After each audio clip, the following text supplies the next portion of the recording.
कटरियों चले कर भाई साहब के प्रिंस देखा था अपने फूफा का स्वागत रोहित भैया मंटू भैया बहुत बहुत स्वागत मंटू भैया मंच तक आई मुखिया जी ने मंच पे उन्हें निकल रहे के भाई रघुवीर सब खातिर इतना लंबा चौड़ा मंच बनावल बा मंच पे से और सभी छोटे भाइयों को आपने आशीर्वाद दिया है और चूंकि ये कलाकारों का मंच है तो माननीय गार्जियन मंच पर रहेंगे और विधायक जी के लिए भाई विशाल गगन जी से रिक्वेस्ट करूंगा कि 2 लाइन आप गाएंगे प्लीज। हम तो एक ही चीज कहब जैसे कि हमारा ऐसा गाना बाऊ ना कि उस सेट कर जाला सब पे मंच पे मुखिया जी मन होके तो आई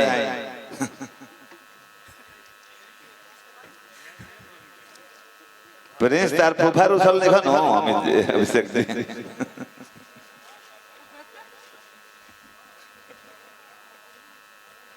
बहुत बहुत अभिनंदन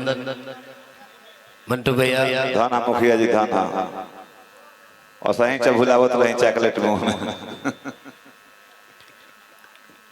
आज ए होली मिलन समारोह में गांव से शहर से पूरा जिला से और साथ साथ अलग जिला से भी ये जहां बाटे सब भाई अपन समय देवे खातिर होली मिलन के समारोह में सबे आए सबके अभिनंदन बहुत बहुत स्वागत।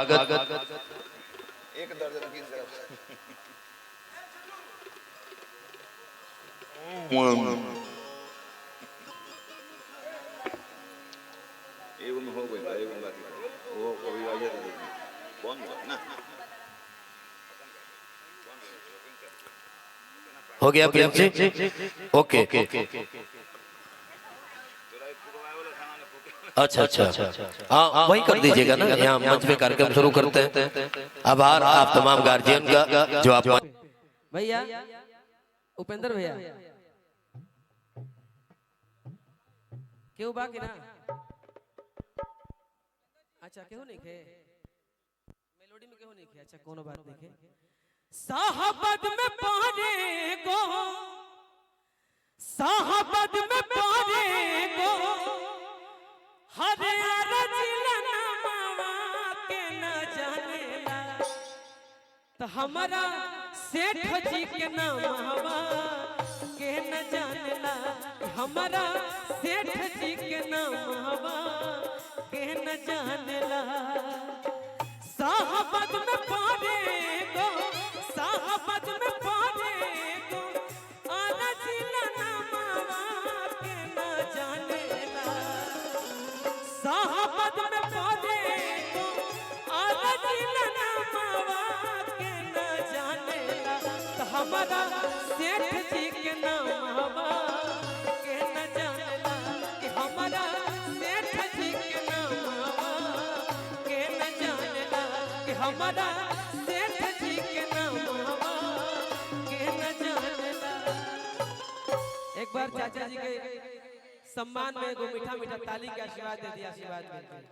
वाह देखिए प्यार किया बदनाम हो गए चर्चे हमारे सरेआम हो गए और जालिम ने दिल उस वक्त तोड़ा जब हम उसके प्यार के गुलाम हो गए। चाचा जी की तरफ से पुरस्कार मिलल हमारे इजा कोहिनूर ब्रदर्स में होली मिलन समारोह में आए सफल मिल गए दिल से हार्दिक अभिनंदन बंधन जय माता दी।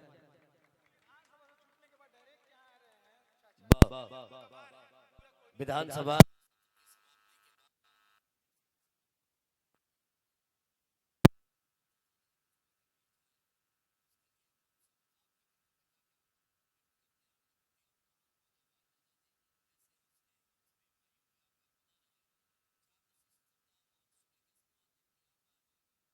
जो प्रेम और विश्वास की प्रतिमूर्ति है आदरणीय श्रीमान राधा चरण सेठ जी बहुत बहुत अभिनंदन माननीय विधायक हम लोगों के एक बार जोरदार तालियां गार्जियन के सम्मान में। और